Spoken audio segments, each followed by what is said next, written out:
So far, his third disposal heads for Riewoldt. Haven't seen an enormous amount of Nick just yet. He gets two tackling in there, arguably without the ball. Oh, tackle Sam Mitchell. But the one's played on Mitchell. It's over his shoulder. The tackle is over his shoulder. That's a free kick. What it does say, though, is that St Kilda are definitely on the front foot. They're on the front foot in the coach's box, and they're on the front foot and making the play first just at the minute. Mitchell, Lewis, and now Young.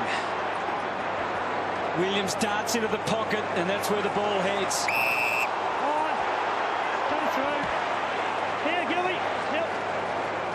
Already 7 free kicks to Hawthorn and 6 to St Kilda. 8-6 now after that one. And Mark Williams, who was known for his deadly accuracy when he was the sharpshooter and the main man a few years ago, now at times has struggled to come to terms with being the third man, but he's got his radar on now and the Hawks are back in front. Good answer.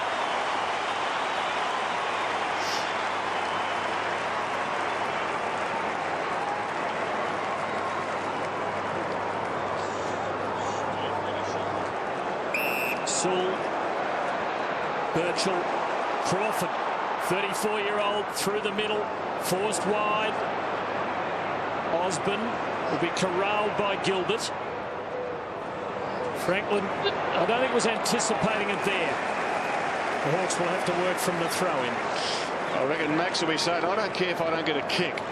As long as the ball goes out of bounds and I get a fist on it and Buddy doesn't get his hands on it. He is under real pressure there because they make so much space for the Star. Another whistle and another free kick in the forward line. This time to Jared Ruffhead. This time it's the Saints fans' turn to exclaim. Well, the hand was over the shoulder. Just for a millisecond, but it was there. So Jared Ruffhead, 69 goals, 51 for the season. Not the greatest of set shot record, 58%. But they like that, the Hawks fans.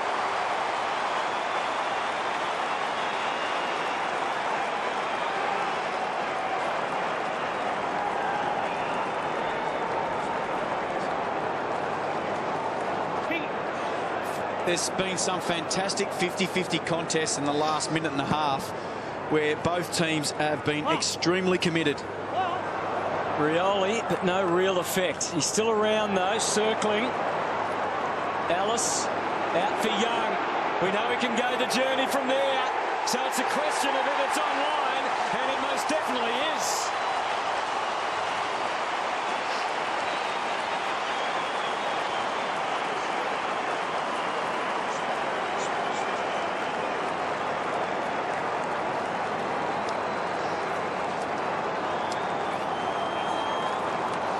Well, they handball backwards and they've got those thumping left foot kicks, and there's one in Young. And just very smart play by the Hawks. Buy a bit of time and space by going backwards with the footy. Chances and should be up there with them. Well, they get another opportunity now, and again it's Armitage involved, and again Kaczynski is the intended target, which he marked, but unfortunately he was over the line, and both of them come a cropper. Hodges kick. Hold it there. Hodge brings it across to Guerra, and both players are still feeling the pain of that last marking contact. Thought it was there, Vossi. I'll judge by your grunts and groans, you don't? Not my original look at it. Ruffhead going deep into defence to Gillen and Hodge. Hawks with trainers everywhere. All going to Hodge.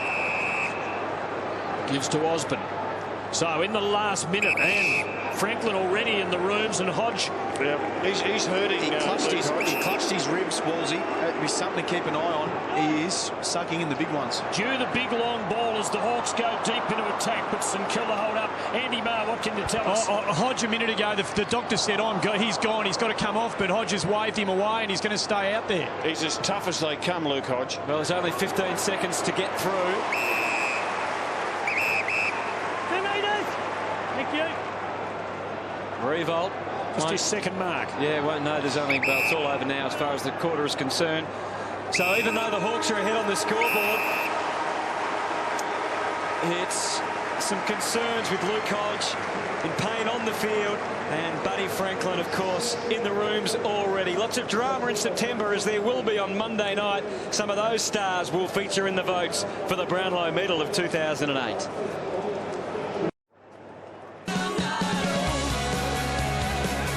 Welcome back to the MCG. The Hawks are leading on the scoreboard, but they have major problems. There is Luke Hodge. You've never seen anything like it in the huddle. He was trying to, as we see the incident, copped a nasty knock in the ribs. He was trying to pump his teammates up in the huddle while the doctor was chasing him around with the stethoscope. And actually see him spitting out blood there. It was incredible. He was trying to pump up his teammates, and the doctor was trying to get a bit of reading on him on the stethoscope.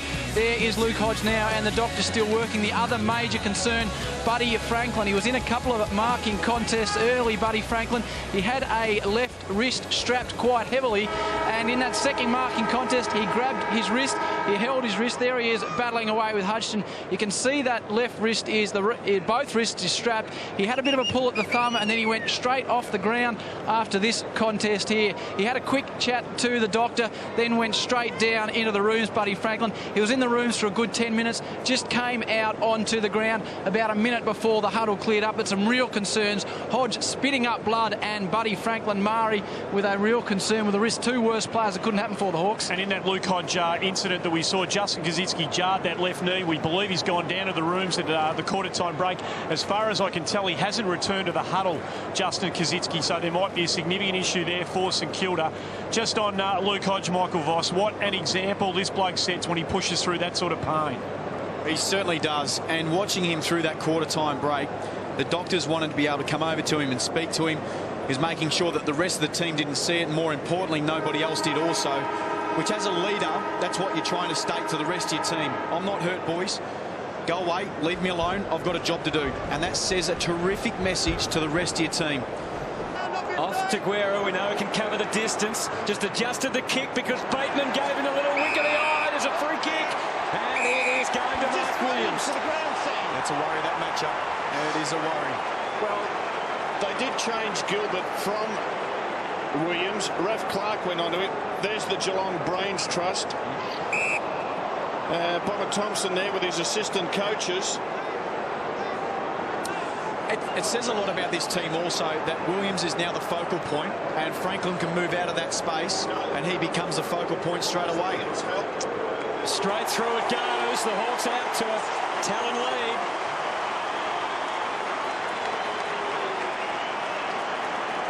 Inside 50's a double to Hawthorn. 18-9.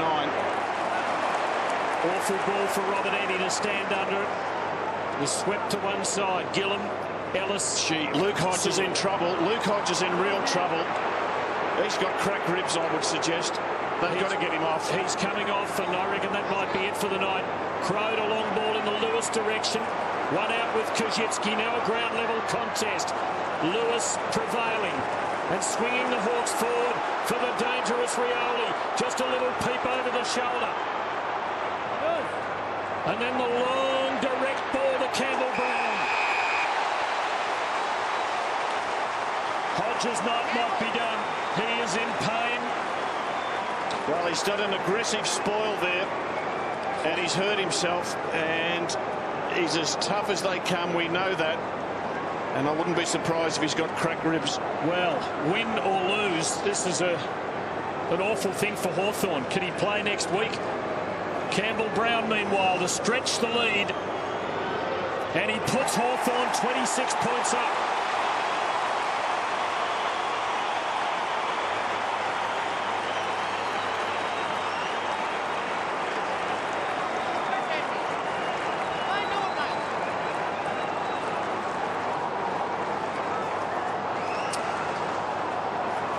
Well, what does it mean, I wonder, for Luke Hodge in a grand final if the Hawks win this? He'll play. Big call.